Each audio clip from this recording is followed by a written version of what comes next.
Brought to you bye रजनीगंधा। यूं ही नहीं ताज ताज बन जाता है। शिल्पकारों का हुनर और चुनिंदा संगमरमर ताज को नायाब बनाते हैं। कुछ ऐसे ही चुनिंदा जगहों से बस खास ही चुनकर लाता हूँ। कतरे कतरे को मैं हीरे सा परखता हूँ। यूं ही नहीं मैं रजनीगंधा बन जाता हूँ। नमस्कार, आप देख रहे हैं बिस्तक। मैं हूं आपके साथ अर्णिमा द्विवेदी। इस हफ्ते भारतीय रुपया अमेरिकी डॉलर के मुकाबले 88 के स्तर को पार कर गया, जिससे बाजार में रुपया और गिरने के साथ साथ अनसर्टेनिटी की आशंका पैदा हो गई। लेकिन घरेलू ब्रोकरेज फर्म येस सिक्योरिटीज की एक रिपोर्ट आई है जिसने साफ कर दिया कि रुपया कमजोर तो हुआ है, पर इसका मेजर रीजन, मुख्य कारण भारत की आर्थिक स्थिति का बिगड़ना नहीं है, बल्कि शॉर्ट टर्म बाजार के सेंटिमेंट्स और टैरिफ से जुड़ा दबाव है।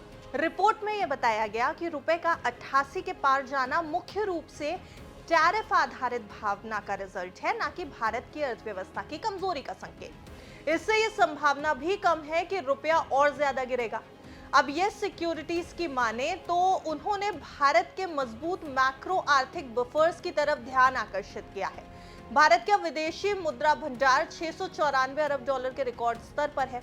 चालू खाता जीडीपी के 1% से कम रहने का अनुमान है और सेवा निर्यात यानी सर्विस एक्सपोर्ट से लगातार फॉरेन करेंसी भारत आ रही है, जो वस्तु व्यापार पर पड़ रहे दबाव को बैलेंस कर रही है। इसके अलावा भारतीय रिजर्व बैंक यानी आरबीआई द्वारा स्पॉट और नॉन डिलीवरेबल फॉरवर्ड बाजार में की जा रही हस्तक्षेप से भी करेंसी को सहारा मिलने की संभावना है। अब रिपोर्ट में रियल इफेक्टिव एक्सचेंज रेट यानी रियल का भी विश्लेषण किया गया।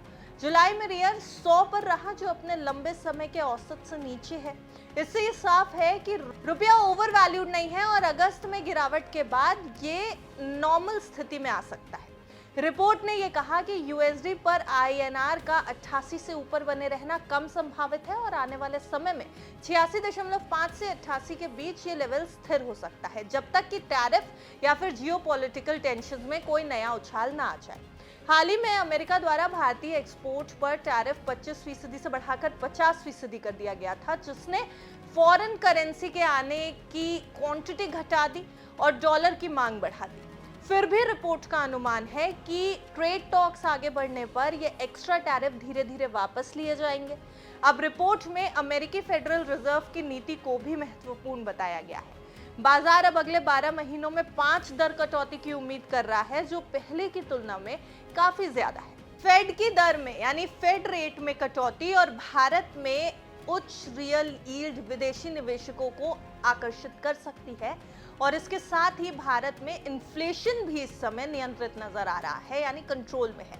आरबीआई ने वित्त वर्ष 2026 में सीपीआई औसत 3.1% रहने का अनुमान लगाया, जबकि असलियत में आंकड़ा इससे करीब 20 बेसिस पॉइंट नीचे रह सकता है। वित्त वर्ष 2027 में औसत सीपीआई 4.2% रहने की संभावना जताई गई। अगर इन्फ्लेशन नीचे रहता है तो आरबीआई ब्याज दरों में 25 बेसिस पॉइंट की कटौती कर सकता है और आगे और कटौती भी संभव है।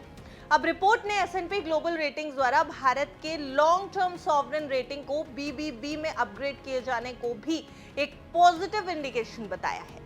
यह भारत की मजबूत ग्रोथ, विश्वसनीय मॉनेटरी पॉलिसी और राजकोषीय अनुशासन को दर्शा रहा है। कुल मिलाकर ये सिक्योरिटीज ने ये पूरा कंक्लूजन दिया कि भारत की मजबूत आर्थिक स्थिति, उच्च विदेशी मुद्रा भंडार, घटता चालू खाता घाटा और संभावित विदेशी निवेश रुपए गिरने की आशंकाओं को सीमित कर सकते हैं। आने वाले समय में रुपया 86.5 से 88 की लिमिट में स्थिर रह सकता है, बशर्ते कोई बड़ा बाहरी झटका ना लगे। आपका यह सिक्योरिटीज की इस रिपोर्ट पर क्या कुछ कहना है, हमें कमेंट सेक्शन में जरूर बताइएगा और देखते रहिए बिस्तक।